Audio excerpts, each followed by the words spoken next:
So without further ado, I'm going to hand over to Benjamin Tereick. So Benjamin's one of the postdocs at GPI. He's going to be presenting on creating short-term proxies for long-term forecasts. And over to you, Benjamin. Oh, and Benjamin will take questions at the end and clarification questions during the talk. Thanks very much. Very short clarification questions. Thank you, Russell.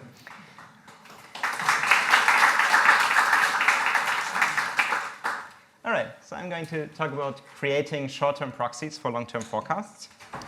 And what I want to do is sorry, this is not a good angle. I want to explain why short-term proxies are a promising tool for improving our ability to make very long-term forecasts. Mostly that is because short-term proxies can help us evaluate forecasters, they can incentivize information acquisition, and they can be used for providing feedback for forecasting accuracy. And in this talk, I'm going to make an attempt at discussing how proxies should be evaluated, who should create them, and how we should reward the creators in the end. I should say that none of this is like a finished research project, but this is sort of a collection of different ideas that feed into different projects, both theoretical and applied, and that I very much would like also other people to take up work on. Okay, so to start a bit with the motivation for why we would want to look at this, just as a reminder, this morning this is the workshop on global priorities research. And if you look at the very research agenda of our institute here, we define global priorities research as research that responds to the question, what should we do with a given amount of limited resources if our aim is to do the most good? And I'm probably not going to make a very wild claim if I say this is a difficult question. Okay, so here is a very much not exhaustive list of answers that people have given in reply to the question. So for doing the ghost, you should maybe try eradicate preventable diseases. You should prepare for future pandemics. You should mitigate climate change. You should reduce the risk from artificial intelligence. And maybe you want to do that by speeding up technological progress or by slowing down technological progress. You might want to work on reducing nuclear war risks. You might want to work on reducing fertility. You might work on increasing fertility to avoid an empty planet situation. So there's very, very different ideas in very different cause areas. And evaluating these options seems to be really, really hard and depend on very difficult sub-questions. So just to further illustrate, so for instance, if we want to evaluate working on climate change, we might ask how much will CO2 increase if the world kind of stays on its current consumption path? How would that then exactly affect the climate, say at the end of the century? How will humans adapt to that change in climate? And maybe how fast will mitigating technologies emerge? We can ask similar questions for AI risk. How long will computing power grow exponentially? Once artificial intelligence gets to a point where we are at human level capacities, how fast are we going to get to superhuman capacities? Very fast, very slow, maybe never. And also, how will all of this affected by more economic considerations, so by the competition of tech firms with each other? Okay, so this seems like very difficult news, and we haven't even touched on any normative questions yet, which I'm also not going to do throughout this talk. However, so at least sort of structurally, the situation that we're facing when we're trying to think of what are the most effective interventions doesn't seem that much different than the situation faced by some other actors with slightly less ambitious goals. So you could think about governments trying to determine public policy and evaluating various security risks or foreign elections or things like this. So in these situations, there seem to be very important sub-questions that seem to be hard to determine empirically. And there seems to be hope. So in recent years, we have made some progress on maybe informing these types of decisions. And even though decision-making will still be very, very messy, we might at least improve our epistemic baseline. And the tool, or a promising tool for this, I believe, is forecasting. And an example of that happening were the ERPRE tournaments that I think many in the room here have heard about or even participated in. So these were, or are regular forecasting tournaments that have been running since 2010 with questions on economics, foreign policy, elections, and so on. And we could see in this tournament that we can actually, by using training and clever aggregation of individual judgments, quite improve our epistemic baselines of subject matter experts. And in fact, many of you will know that the winning team for the first two editions of this was the Good Judgment Project, led by Philip Tadlock, and with David as one of the forecasters. Most members of this team were not subject matter experts, at least for many of the questions that were being asked. Okay, So what's the structural similarity to the type of questions we want to answer when we are looking at the type of interventions I had 2 slides ago? Well, plausibly, kind of the relevant expertise to addressing this question is widely dispersed among humanity. It's typically in the current form, not aggregated yet, at least not before we do so. And it also doesn't really exist in any probabilistic format. It's more in form of some tacit knowledge out there. So if this is sort of a similar structure, then maybe IARPA-like forecasting competitions could help for global priorities research as well. OK, and here's just me declaring, I'm not claiming I'm the first one to point this out, by far not. Like many people are optimistic about these possibilities, and already, so leading forecasting organizations are working on this. So here's Metaculus having a question on global warming by the end of the tournament. Here's an online prediction market on China's nominal GDP before 2040. It's maybe not in the very far future, but still reasonably far. And Metaculus again on the date of the arrival of artificial general intelligence. So this is an idea that is very much out there, and I'm not claiming originality in any way. OK, but there is some difference, at least if we kind of buy into weak versions of long-termism, where we at least think among the plausible candidates for the most effective interventions, there are interventions aimed at improving the very long term. So then we want to make forecasts about the very long term, and there we do face additional structural difficulties compared to the already difficult situation of the government agency trying to determine foreign policy. And that is because it's sort of impossible, or at least unattractive, to wait until the resolution of the question. Okay? And it's useful to have a resolution of forecasting questions, because then we can use that to incentivize forecasters, right? Like the better accurate sort of the forecast of the event is, after the resolution event, I can increase my payment to the forecaster. I can use the resolution to identify experts, so who's the most accurate. And I can also give feedback to the forecasters, right, so that they can learn from previous forecasters. And a possible solution that I want to talk about for the rest of the talk is short-term proxies. Okay, so here the idea is basically to turn long-term forecasting back into short-term forecasting again and get back most of these advantages. So what's a short-term proxy? So suppose we want to do some forecast of a long-term event L. Short-term proxy S is a question that resolves earlier and is related to L. Okay? So as an example, suppose that L is the question, will an AI have superhuman abilities on a broad range on cognitive tasks 50 years from today? And a short-term proxy could be, will an AI win an International Mathematical Olympiad gold medal 5 years from today? Okay?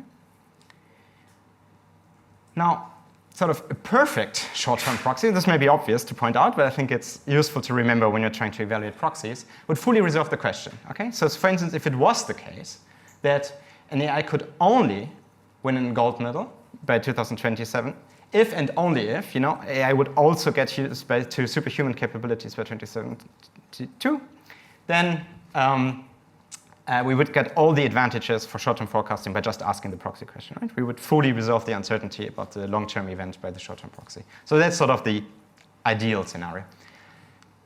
Obviously, typically, we won't get there. So typically, short-term proxies will not be perfect.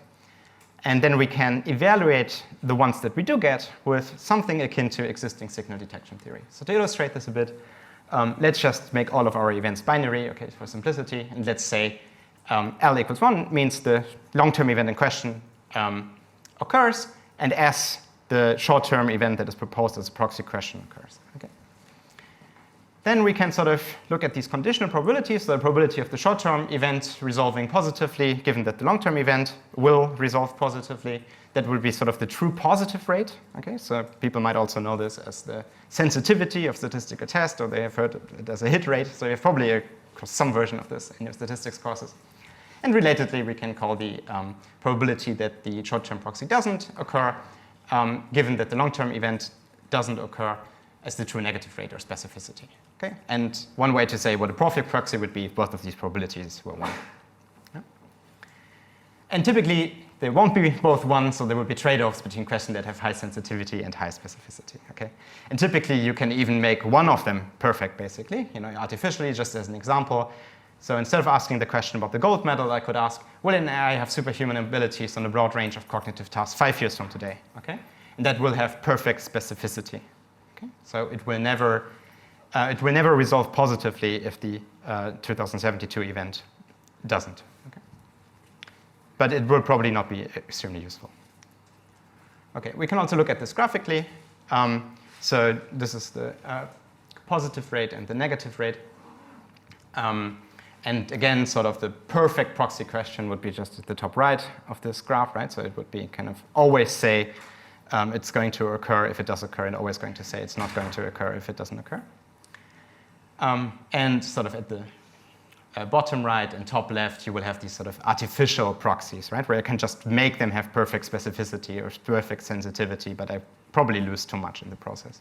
And then you can kind of, if you're an economist, you could think about this as a budget set of possible questions that you could ask, right? And there will be some limit to it if we assume we can't ask perfect proxy questions.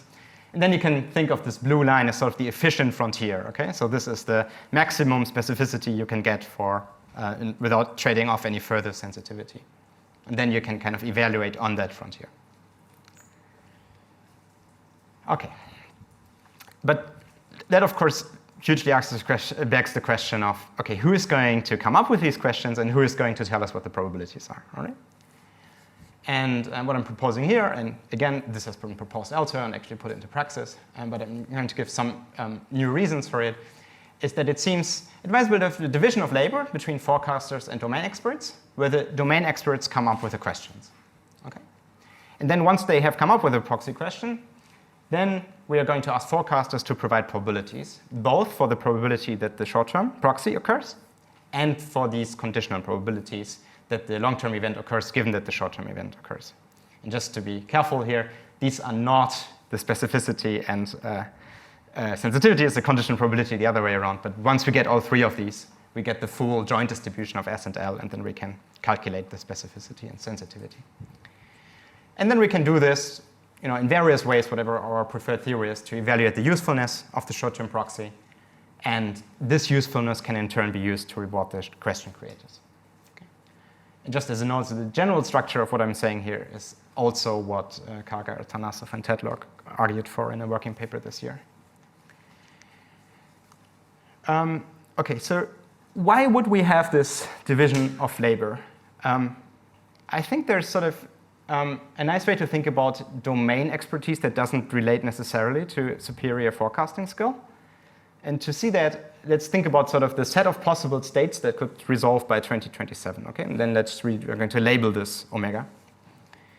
And that, of course, is a vast, space of states with huge amount of detail. So if we're thinking about the AI context, this will be, like the CEO of the leading AI technology firm is going to have a shower in the morning and cereal for breakfast, and is going to a press conference later this afternoon where they're going to announce the new developments in the technology. But it will also include all kinds of irrelevant things, right? Like what color of socks I am wearing on that day, how many bacteria are there in the room, if that room still exists by that day. What's the body temperature of a capybara in the Andes at that very day, and so on. So lots of kind of detail that can be omitted, and also detail that is essentially unknowable for any forecaster today. So no one has access to the true omega, but it might be helpful to think about kind of rankings of experts in terms of how fine their partition of omega is. So let's say a domain expert is somebody who, or any expert really is somebody who has a set representing these states, but kind of these are all lumped into sets of sets, okay? And then they form a partition. And domain expertise then just translates to having finer states, okay? So a maximally uninformed expert in terms of domain expertise would just say, state is going to resolve that is possible, okay? So the full partition is just, okay, whatever is going to happen will be in the set of possible states. So this is our very uninformed forecaster number one. Okay. Now we're going to construct a new forecaster number two. Let's say O is the set of all states in which and then I wins a gold medal by 2027. Okay, and we have a forecaster two that can distinguish between these two possible states. Okay, they can say whatever is going to happen in 2027, either I will win the gold medal or not. Okay, so that's sort of the space of possibilities they can think of by 2027. There could be a more informed forecaster that also sees, there's also the possibility that the United States have established a government department for AI alignment by that time. Okay, and then they can distinguish between the different realizations of all of these possibilities. And obviously, true humans will have partitions that are much larger than this one. But just to illustrate the ranking you would get here, the forecaster 3 has a finer partition than forecaster 2, and whereas in turn a finer partition than forecaster 1. And we would say that expert 3 is the most informed. Yes? So this is really as a clarification. So for an expert to have a given partition, is it that they're thinking these are the salient alternatives, or is it that they know which element of that partition to take? Yeah, that's very important to clarify. So it's the first. Will you just repeat the questions when they come? Sure. So the question was, do these partitions represent these are the possibilities that the forecasters are thinking of, or is it the one that they can distinguish in terms of which one is true? And it's very much the first. So the second one is a very classic idea to capture the kind of power of information sources. And here I'm kind of turning this around a bit and saying, okay, but we can do the same thing for thinking about the possibilities of states. Okay? And then just to point out that a binary question itself is also a partition of the state space, right? So the question sort of by 2027 will an I win an IOM gold medal and will the US government have established a department on AI alignment can be represented by this partition. And then sort of why does domain expertise in the sense that I have defined it matter? Well, the expert 2 and expert 1 that I defined earlier, they couldn't even ask this question, okay? And similarly, if somebody comes up with a very technical indicator of AI development by 2027, I probably wouldn't even be able to think of that question, okay? This is how I want to think about this. Okay. And this can be unrelated to forecasting expertise, right? And maybe the right way to think about forecasting expertise is once we are handed a question or we are handed a state space, now somebody who is a very good forecaster will have a subjective probability measure on that space that is in some sense just a good one. Okay? So one way to think about how could it be a good one is to say there is some true probability measure. Right? That's obviously philosophically controversial, but if you accept that for a moment, then you could say if then your personal probability measure on that space is a good, better approximation of the true one, then you're a better forecaster. And what would that mean in practice? So in the ERP tournaments that I mentioned earlier, you could kind of think of the best performers that were called super forecasters as the one who had the better approximation of the true probability measure on these intelligence agency relevant events as measured by the Breyer score, because that was the reward structure that was used. Although probably it would have been true for other scores as well.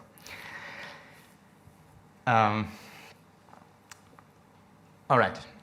So this much for the division of labor. Now, if we want to evaluate these short-term proxies in the end, how are we going to get these probabilities? Okay, we said, okay, we're going to ask a bunch of forecasters, and they might be good in the sense of they have very precise personal probability functions once we hand the state space to them.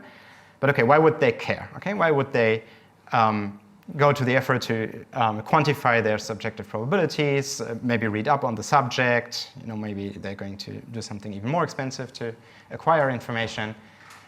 So probably we want to reward them, but we are back to this original problem of there's a difficulty in rewarding forecasts for long-term events because we cannot just wait for the resolution. And that isn't changed by having our conditional forecasts because these are still about the long-term event L. And I'm not going to go too deeply into this because this would be the content of another talk altogether, but there is a literature addressing this question, or maybe several literatures, but one literature addressing it is the literature on truth theorem started by Tereick in 2004 on the Bayesian truth theorem. And in that literature, for instance, a scheme proposed by Radonovich and Faltings in 2014, the divergence-based Bayesian truth theorem, can be applied to this context. And just to give you a rough outline of how this would work. So their setting is not with a proxy question or conditional forecast, but it can be adapted to this. And then it would work as follows. So you ask each forecaster to forecast an unconditional probability for S. Okay, that's our short-term event. That's the one that we can incentivize the classical way. And the probability of L conditional on S. Okay, so they are also going to ask about these conditional probabilities that we're ultimately interested in. Now, again, you can reward the forecast for the unconditional short-term event just the normal way. They get an accuracy score, could be the Breyer score or something else. And now we are going to draw two other forecasters at random. Okay. Now we check, what did they say? If one of these two forecasters was closer in the forecast to I's unconditional forecast of S. Okay? Now we're just going to select the one for which this is true. We can measure closeness in various ways, but if you think about these binary events, then the conditional probabilities are just numbers, and closer could mean one number is closer to the other in just absolute terms. So we are identifying these one of the two, and now we are going to look at this person's conditional forecasts. Are they also closer to the original forecaster than the other ones? If the answer is yes, nothing happens, and they just all receive their original accuracy score. But the answer is no, they get a punishment. Okay? So this is one way how you can incentivize these sort of unverifiable events. Here, the conditional forecast of L on S. Do I have? Yeah, I think I do have a couple. You've got about 20 minutes to the end of this. Okay. Right. Yeah, I said I can't really summarize the entire truth serum literature here, but just to give you some idea of the required assumptions on the information structure that you need for this scheme that I just told you to incentivize learning about L and S and then also revealing what you learn. You would have something like this. Okay, so a forecaster has some private information, right? That's the stuff they know about S and L. There's a short-term event S and there's a long-term event L. Okay, and the idea would be there is some deep facts about the world underlying everything that affect the short-term event, they affect the long-term event, and they also affect what you privately know. Okay, so that's the W here. For instance, in the AI case, maybe that's something like the physical limits on the improvement, on the possible improvement on computation. You also have a bunch of random things, which I labeled here as X and Y. So these are contingent events affecting the outcomes in 2027 and 2072. So this could, for instance, be the office politics at the leading tech firms in the AI sector, right? Both in 2027. Maybe in 2072, it's also possible regulation that has happened up to then. But it's not really related to these sort of deep facts in some sense about the world. And I hope there's not too many philosophers in the audience to press me on this. but there's probably some way, for this to be intuitive. If you have a structure like this will be incentive compatible. You can also relax this a little bit. You can, because plausibly, we can also learn today something a little bit about X and Y. So you could draw an arrow from X to private information and from Y.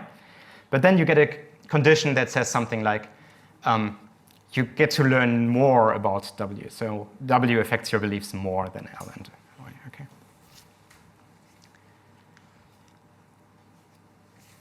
Okay, so we've sort of established it's maybe a nice way to translate long-term forecasts to short-term forecasts. So we could do this by short-term proxies. These should be generated by domain experts. We can evaluate these questions, or we can get the relevant inputs for evaluating these questions by forecasters that we can incentivize via truth serums. Okay, but then how are we going to evaluate them exactly? Okay, so we had this sort of efficient frontier from the signal detection literature. But then what do we do? Like, which element on the frontier do we pick? And I think it depends. So I think there's sort of various things you could score for and then use as an incentive structure for question generators. So one idea is just sort of the classical idea from learning structure. Okay, so you want to determine short-term events that in some sense are very informative about the long-term event. Okay, so by knowing how it resolves, we reduce the uncertainty for the long-term future. A different motivation might be that we want to identify cruxes. So we want to know which events will cause the disagreement about the long-term events to reduce. Okay, so maybe, for instance, if an AI would win an IMO gold medal next year, maybe many people would get very, very alarmed and there would be less disagreement about the threat of AI. But maybe if it doesn't have any further improvements on the current state of the art until the year 2027, maybe everybody would agree, okay, maybe we freaked out a bit too much at the beginning of the decade. And this can be useful in its own right because maybe this helps us coordinate on which action to take. Right? Okay. We might also be interested in finding questions that tell us very much about who knows something about L or not. And we might be able to choose short-term proxies in such a way that we're sort of maximizing the incentives for forecasters to invest into learning about the world. Okay. So this is a point where I could have a lot of impressive theoretical results now that I haven't yet. So, but here are a few thoughts.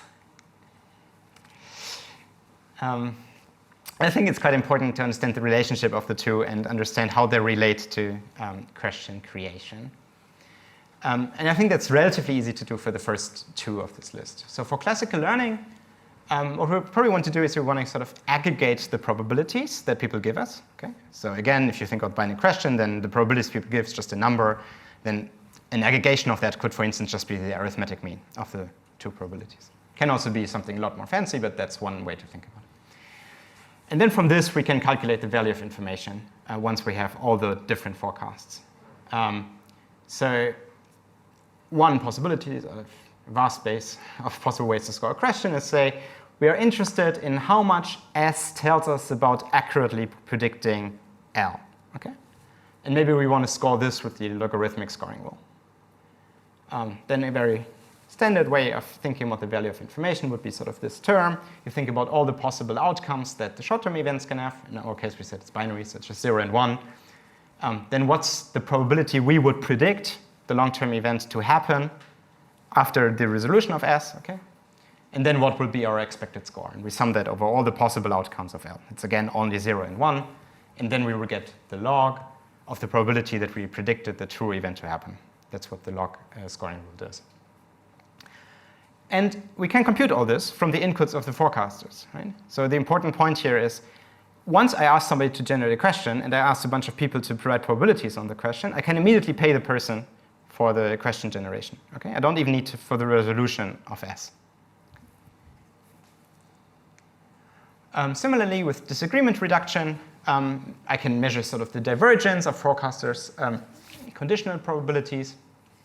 And again, divergence can be a very general construct, but if you just think about these probabilities as sort of numbers, divergences can, for instance, be just the variance of all the probabilities that people give. Okay? Yeah. That's the one we're supposed to ignore, right? Is there be another one? Or I think that's good. Yeah, sorry. Okay. Yes, I continue measuring. There's nothing to worry about. We have like Yeah. so if it's in your mind, it's easy to get out. There must be an early alarm, low specificity joke here, but I'm not quick enough to.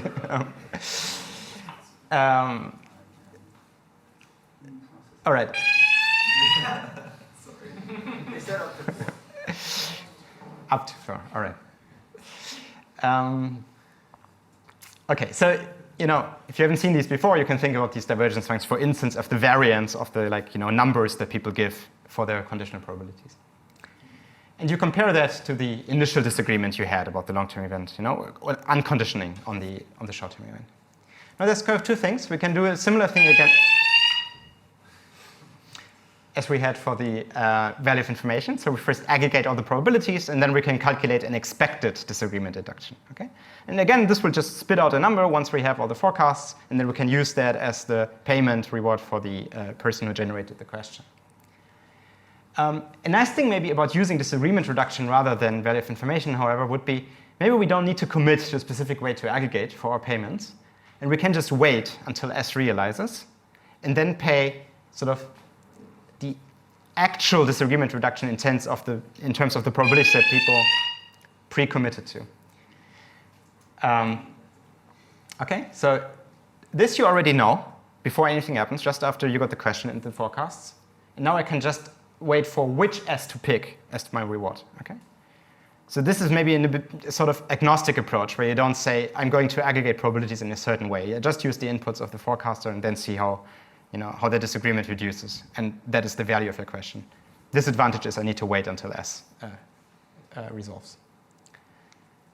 Okay, and just in terms of next steps, I had this conjecture that this will actually be equivalent to this one, at least under some circumstances. Turns out it isn't.